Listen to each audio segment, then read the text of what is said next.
So I'm going to ask for us to stop recording.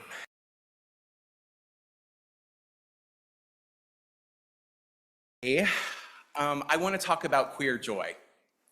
And, I feel like Andrew did such a phenomenal job talking about queer joy and talking about the ways that, when you're able to stand up and say who you are and really kind of have that courage and then be embraced by people who accept you, there is this powerful joy in that. And Andrew gave like such a wonderful testimony to that. This concept of queer joy, I was sort of looking into the history of it this week, and I find it quite compelling.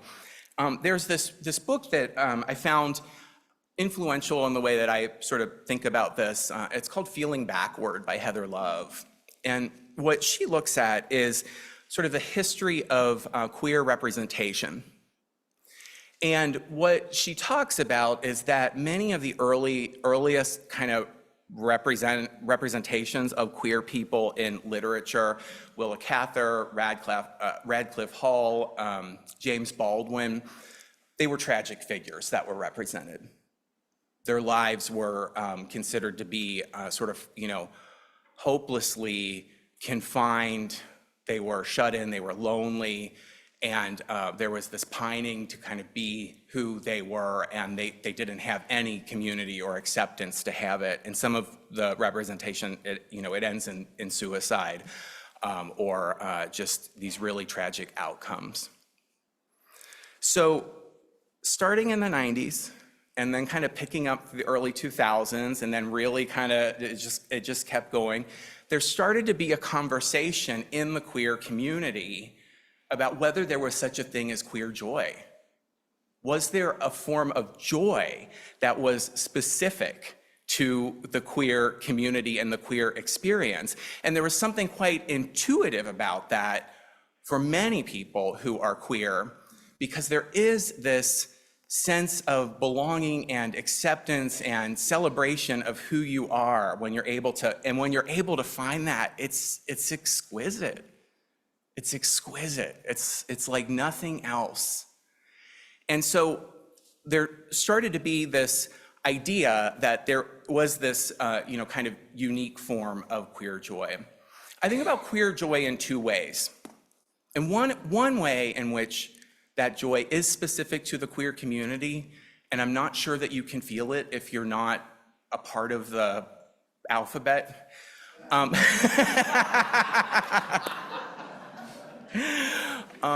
But that is the sense of queer joy, that you've come through certain struggles, you've come through a difficult and challenging experience of kind of naming who you are. And once you're able to do that, you experience this freedom. And that's such a specific experience that if you don't have that, it would be hard to find that kind of joy or understand that kind of joy. So there is that piece of it.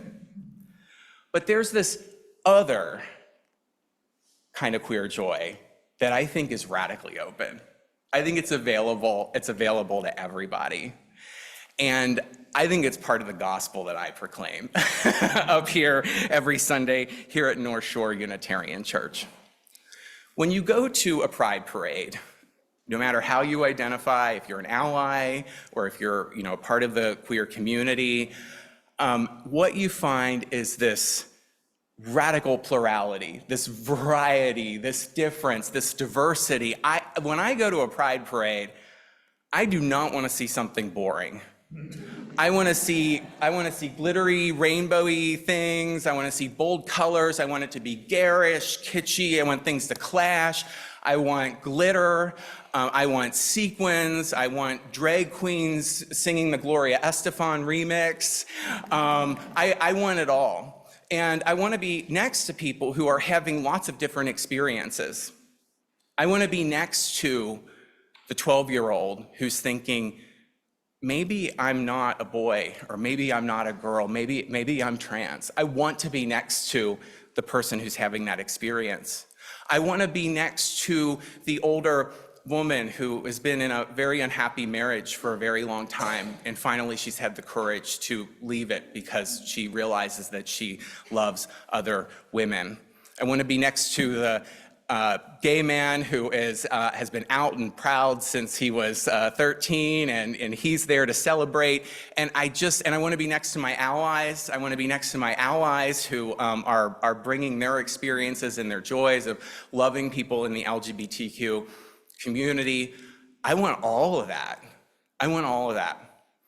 I think that there's this way to approach diversity and difference that Pride invites us into that is kind of different from how it's typically conceptualized.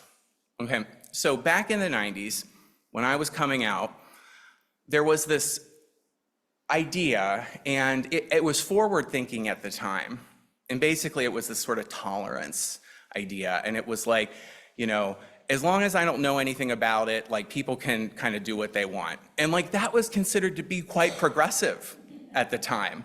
Like, you know, it was like, just don't tell me about it and I'm not going to interfere with you, and I don't think there should be laws against it. So that it has been and continues to be one kind of liberal response to the queer experience. And maybe there were parts of it for me where I maybe at times kind of felt that way too. There were things I didn't understand, and so I just kind of pushed them away and said like, well, I don't need to understand that. I'll just kind of let the person do what they want, and I just won't know. Sometimes. Things have totally changed for me. That is not how I view things anymore. There's not enough letters in the alphabet. In the queer alphabet. I want to see more added to it. I want that plus sign to really be a plus sign, and I want it to keep going. There's not enough genders. 2 is not enough. 3 is not enough. 30 isn't enough. 100 isn't enough. There was a great meme that went around Facebook that said, every time you complain, we add another gender. I'm like, keep adding them. I love it. I want to hear about it. I'm excited to hear about it. I want this explosion of plurality and difference and variety. I do not want life to be boring. There is so much joy in getting to hear about others' experiences and being able to support them in terms of how they are experiencing the world. And I just can't get enough of that. And I think that that is such a powerful antidote to kind of fearful hatred that we see all too often in the world.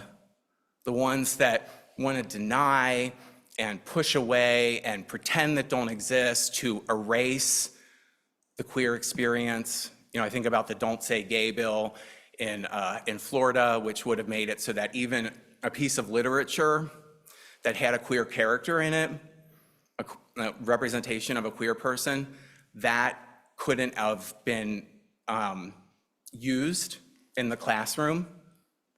What a boring, stupid life. What a boring, stupid life. I mean, come on. Isn't it better to celebrate, be radically open, to just love learning about all of these different ways of embodying life and being in the world? That is the kind of world that I want to be in. That's the kind of community that I want to be with. So I end today with the parable that Gail read for us. The parable of the lost sheep. Now, there's another meme. You can tell I like memes. I'm actually like a part of several Facebook pages that kind of share memes. So there's this meme in which there's kind of the sheep, kind of in the 99 all together. And this is a liberal meme.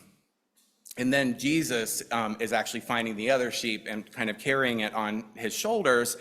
And the sheep is like rainbow colored.